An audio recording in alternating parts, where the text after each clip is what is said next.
Hey guys, how you doing? This is D Darrell with D Darrell Life Solutions. I have been away for a little bit. I'm happy to be back. I'm going to get right into it because I want to revisit my stance on PPP loan fraud and the ability of the government to kind of determine what um, what level of fraud is most important. The first time that I talked about it, I focused too much and I was too heavily weighted on the amount of money that was being stolen from the government. Instead of looking at the avenues in which each particular criminal or person that partaked in this activity, what was the avenues that they went through as far as committing fraud to obtain those funds.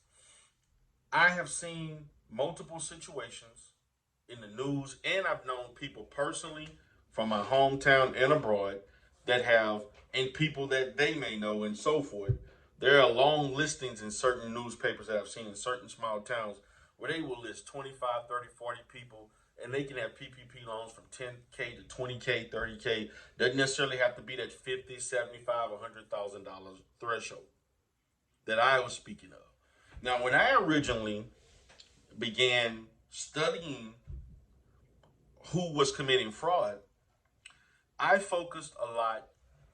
My attention was brought upon those that were upper echelon. I didn't focus a lot on those who were getting the, minimum 10, 20, 30,000. I wasn't focusing on those. And I think that that somewhat created a sense of biasness.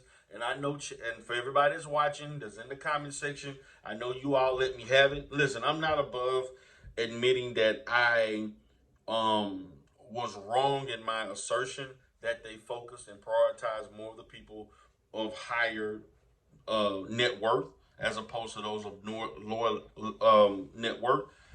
It appears to me that the government has created a strategy to basically combat fraud no matter what level it's at. What I have seen very consistent in my analysis and research is that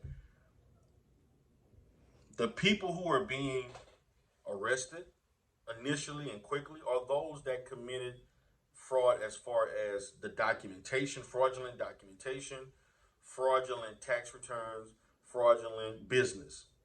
Now there are people who have businesses who actually committed fraud to obtain it, meaning they kind of doctored up the books and different things and may have put employees that didn't exist.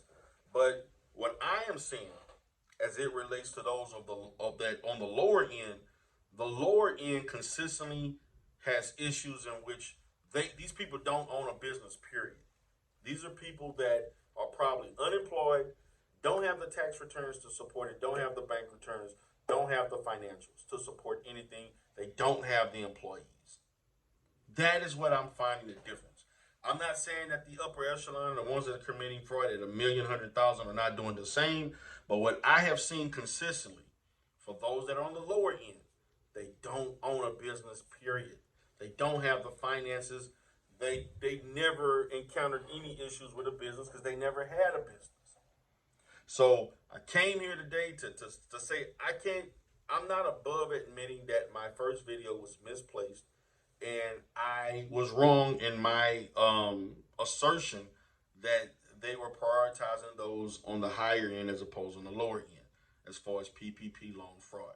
No, they're looking at it, period. It's all about the avenues that you went about to defraud the government. Okay? And that is the consistent thing that I have seen. Whether you have fake bank return, bank statements, fake profit and loss, fake 941s, all of those things that consist of requirements, fake social security numbers, fake tax IDs, all of these things. Those are the things that the government appears to be assessing, evaluating. So I just wanted to make this video to talk about that because I know that you all let me have it. You all were very, very intense about saying you're wrong. This is bad information. Listen, I gave my opinion. My opinion was wrong.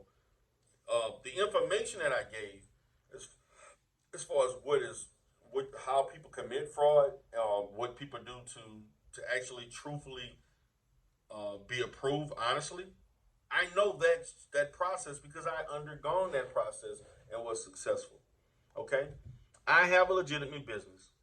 Okay, I have employees. At the time that I got my PPP loans, I had between 4 to 6 employees, but I had a whole bunch of contractors. But I mainly had to report those. I had to report those employees, those W-9s.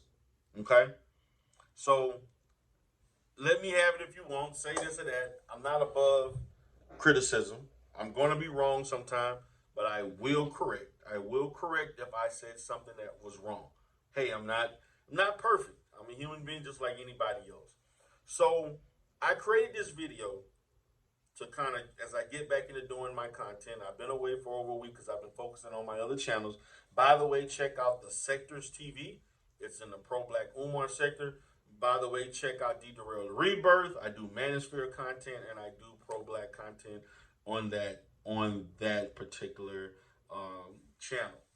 Also, I have a channel called Black Sector Sounds that has music that I kind of play around with to make fun, poke fun at people and so on that are in those sectors. So, with that being said, guys, this is D Darrell Life Solutions. Have a great day.